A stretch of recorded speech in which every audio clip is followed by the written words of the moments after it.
so what we're going to do today, and it's going to be almost in that afterburn style. In other words, we're going to be doing some passing around the mic and things, is that we are actually going to fix the problem, okay? I'm kidding. All right. Everybody got nervous, like, how are we going to fix the problem? Please fix the problem.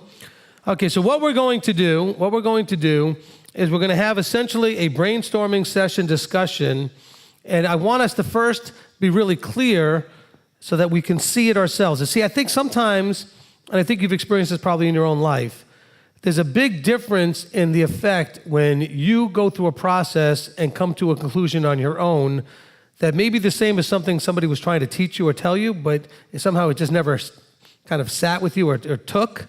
But when you figured it out for yourself, all of a sudden the light bulb went on. Because sometimes we have to do that. So what I want to do is I want us to go through a process of looking at what we see in the body. And you can also point out the things we see that are good that are going on in the body. But mostly I want to look at what's not working in the body. What do you see happen? When you were to look at the body, if you were an outsider looking in at the body, what do you see?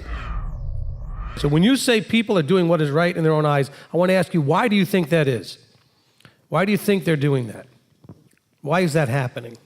And if you don't have an answer, that's okay. I cannot speak for everybody exactly, but what I see the most is that there's not exactly a structure per se, like a Sanhedrin or something like that, that can be universally applied across the board.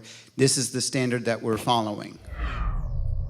So we're coming into becoming the people that Yahweh wants to live forever, and that is to become selfless. And therefore, the selfishness of our human person needs to come into subjection, and that is because a lot of us aren't mature enough to deny our flesh or deny our wants and our desires to get the attention that we think we deserve, to come into the level of maturity, to be kind to one another, to not be a selfish individual. There are two commandments that Yeshua told us that were the most important, and that was love God first and love our neighbor as ourselves. And I think that some of us have lost sight of how we love our neighbor as ourselves.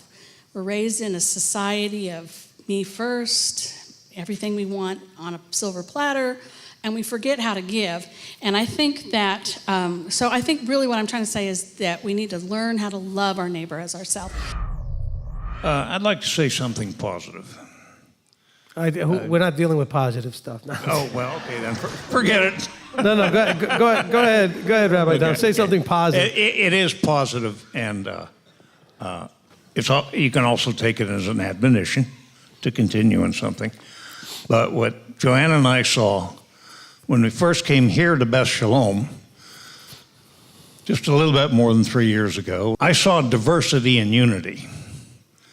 And what I mean by that is a lot of little things that sometimes people in other places want to make mountains out of molehills about. I think a lot of us, where we come from, we're carrying a whole lot of bitterness, a whole lot of fear, and we're really quick to take offense. It's rampant, I think, taking offense. So the question that I have is this then. Most of the ministries that have been out there over the years have, at least to some degree, I'm sure, thought about trying to do something to fix the problem. But what's missing? In other words, why has this problem not been fixed? What the Father is doing, the family unit is a microcosm of that too, isn't it? Like you have a father and a son, and he wants to have the children of Israel be the children of the living Elohim, this sort of family idea. Okay, so what generally, when you look at a family, and that family is a complete disaster and mess, what is usually missing from the family? Leadership, structure, parenting, which in the context of structure. Children tend to behave badly, lash out, etc., when there's no structure, or when there's bad structure, or overly loose structure, or overly restrictive structure. Just, it can go in all kinds of directions. It doesn't have good structure, then you have problems. Well, the leadership will fix all your problems. Okay, that's it, we're done.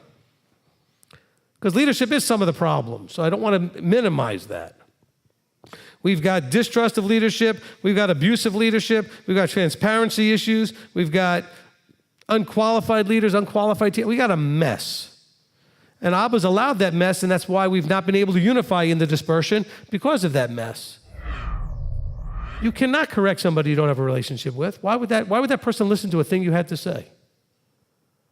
I love it when people email me correcting me about all kinds of things they think I'm wrong about, and I don't even know them.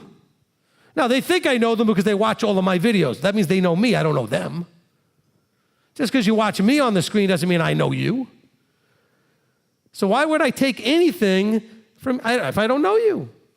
I mean, would you really receive correction from someone you don't know? Hopefully we can now take to heart what you guys came to.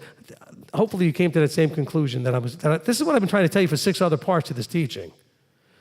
We know what the problem is.